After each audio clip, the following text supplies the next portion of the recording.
বাংলাদেশের যে বহুল আলোচিত র্যাপিড অ্যাকশন ব্যাটালিয়ন তার যিনি ডিজি ছিলেন হারুন আর রশিদ, তিনি পুলিশের সাবেক অতিরিক্ত আইজিপি।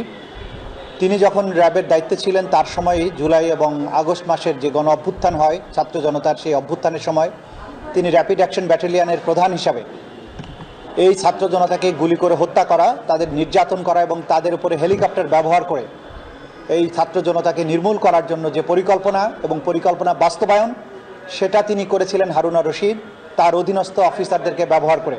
প্রাথমিক অবস্থায় তার ব্যাপারে যে তথ্যগুলো পাওয়া গেছে তার ভিত্তিতে তাকে গ্রেপ্তার করার জন্য প্রসিকিউশনকে তারা অনুরোধ জানিয়েছিলেন।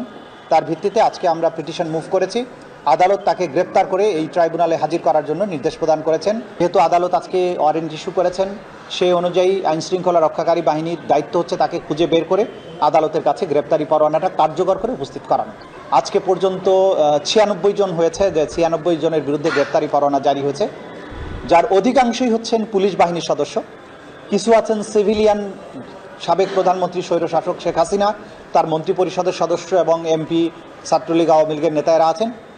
আর কিছু আছেন যে বিশেষ করে মেজর জেনারেল জিয়াউল হাসান, যিনি একমাত্র সেনাবাহিনীর অফিসার যিনি গ্রেপ্তার আছেন।